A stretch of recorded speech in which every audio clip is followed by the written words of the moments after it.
Saeed Abdur-Rahman, and for my final project, I wanted to do something a little different, and I wanted to look at some of the ways that media influences our perceptions of the world in which we live in and one another.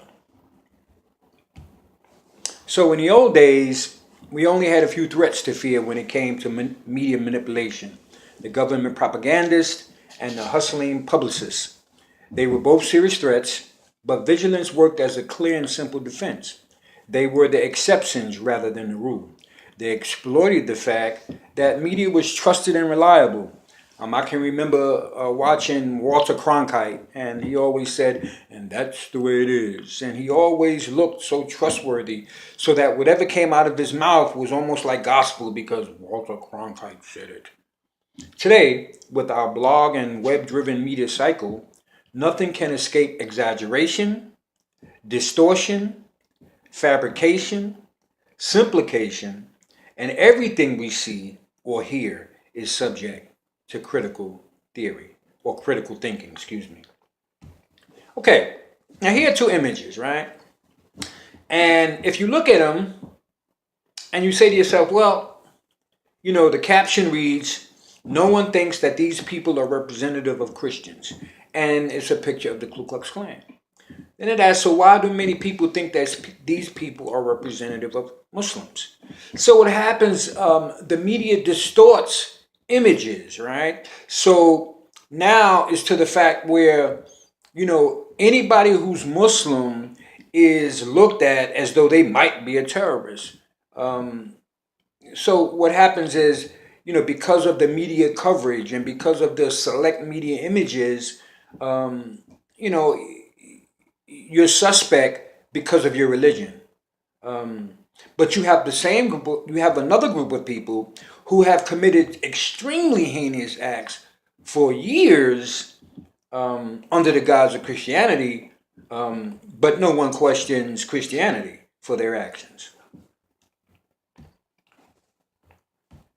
One of the biggest misconceptions or over exaggerations of the media is that there are more black men between the ages of, I don't know, 18 and 34, I believe it might be, in prison, when in fact the opposite is more precise or more true.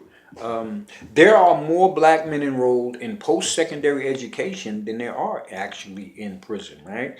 And if you look at the graph that I put up, in 2000 there were more black men in prison, but as of 2010, there is 844,600 black men in prison, and there's over a million in secondary schools, higher educations. But if you look at the images that the media portrays, you wouldn't see that. You wouldn't get that.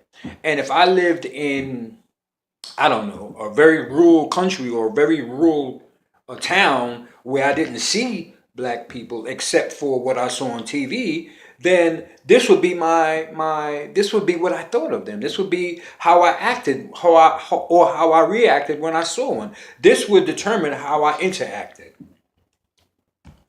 So the first picture is it's a scene from Baltimore when they rioted over the Freddie Gray case, right? Now the first picture you see is an image of black men actually protecting the police from protesters, right? Now, that's not the image you saw on national TV or in the papers. What you saw was the bottom picture where there was destruction, right? So right away, you see two pictures, two different elements, but you see the distortion, right? Okay, what's the difference in these two flags? Now, I chose both of these because one, the swastika is banned. Like, you can't fly a swastika anywhere, right? But in some states, they still fly the Confederate flag, which, the swastika to Jewish people is analogous to the Confederate flag for black people, right? The same sort of hatred, the same sort of heinous acts were committed, by people flying these flags. But yet, there's a fight. There was recently a fight to remove it from South Carolina, but there are still some states who have it in their flag, which begs the question: how is that different from that? Okay, now, so we have pictures of individuals, right? And the first two individuals are the individuals who committed the heinous act in Columbine, Colorado, right, killing all these people. The second picture is an individual who actually killed, I don't know, 400 some people at an embassy in New York, or so, I'm not New York, I'm sorry, Timothy McVeigh. Anyway, and then we had the guy who recently killed some people at Planned Parenthood. Then we have the guy from the Newtown, Connecticut massacre, right? And in publications, these individuals was labeled with things like loners, mentally unstable.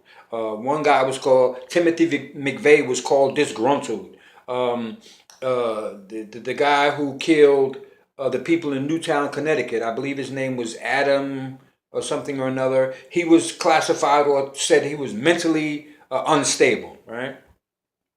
So now we have thug, right? A thug is a violent person as defined by Webster, especially a criminal, ruffian, hooligan, vandal, hoodlum, or gangster. So now we have Trayvon Martin, a 17-year-old unarmed black youth killed by a neighborhood watchman, and he was labeled thug based on the fact that he had a Facebook profile where there was weed and possibly guns, right?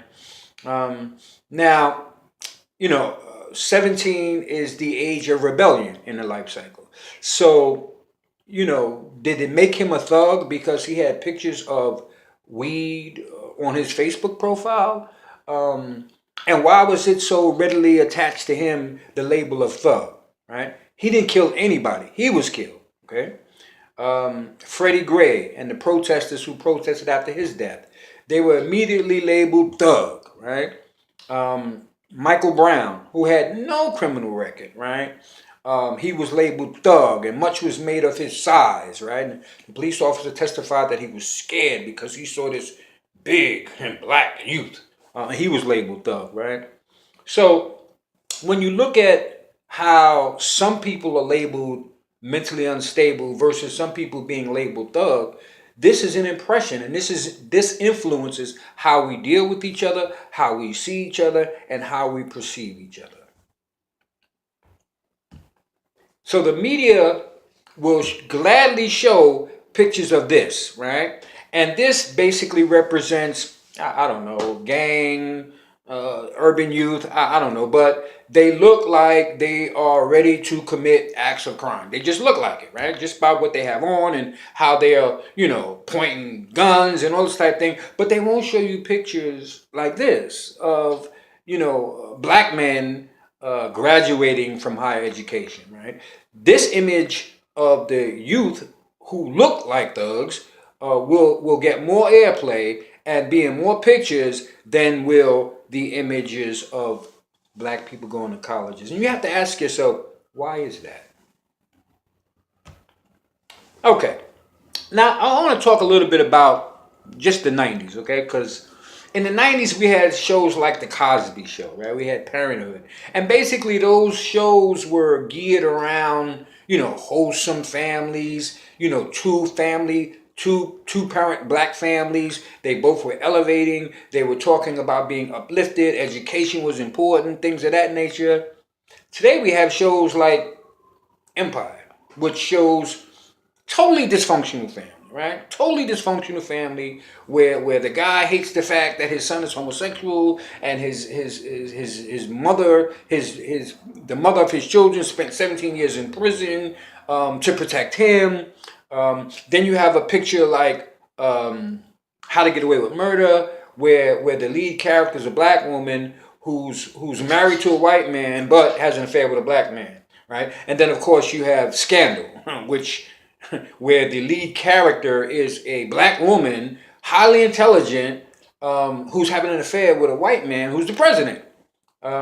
So you could just look at the perception, right? Whereas at one point, you could have seen us as upward mobile and family oriented.